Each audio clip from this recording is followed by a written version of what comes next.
નમસ્કાર. ચાલો આજે આપણે એક ખૂબ જ મજેદાર વિષય પર વાત કરીશું. દ્રવ્ય. આપણી આસપાસ જે કંઈ પણ છે એના મૂળભૂત ઘટકો શું છે એ આજે આપણે સમજવાના છીએ, બિલકુલ એક ક્લાસરૂમની જેમ જ. ચાલો એક સવાલથી શરૂઆત કરીએ.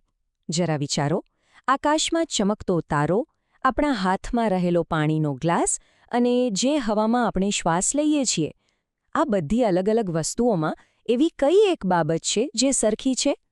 એ શું છે જે આ બધાને જોડે છે? એ છે દ્રવ્ય.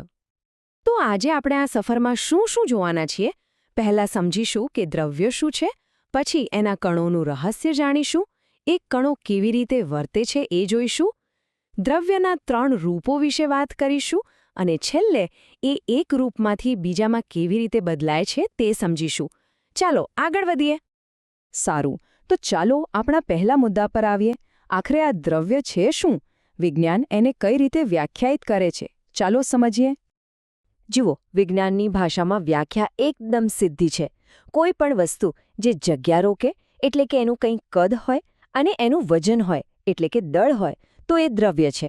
પછી ભલે એ રેતીનો એક નાનકડો કણ હોય કે પછી બ્રહ્માંડનો સૌથી મોટો તારો. રસપ્રદ વાત એ છે કે દ્રવ્યને સમજવાનો પ્રયાસ આજનો નથી, હજારો વર્ષોથી ચાલી રહ્યો છે. આપણા પ્રાચીન ભારતીય ઋષિમુનિઓ અને તત્વચિંતકોએ તો કહ્યું હતું કે દુનિયાની દરેક વસ્તુ 5 મૂળભૂત તત્વો એટલે કે પંચતત્વમાંથી બનેલી છે: હવા, પૃથ્વી, અગ્નિ, આકાશ અને પાણી. કેટલો સુંદર વિચાર, નહીં? તો પંચતત્વની વાત તો થઈ, પણ હવે આધુનિક વિજ્ઞાન શું કહે છે? દ્રવ્ય ખરેખર શેનું બનેલું છે? ચાલો એના ઊંડાણમાં જઈએ. फ्रेंड्स, इस वीडियो को पूरा देखने के लिए आज ही फ्लेक्सी टीचर ऐप सब्सक्राइब करें, जहां आपको मिलेंगे animated videos, digital books, text book solutions, notes, DPP और क्विज. और हाँ, flexi teacher app mobile, TV और कंप्यूटर पर अवेलेबल है. और अगर आपके पास इंटरनेट नहीं है तो तुरंत ऑफलाइन सेट टॉप बॉक्स के लिए संपर्क करें. Flexi teacher, the one you needed.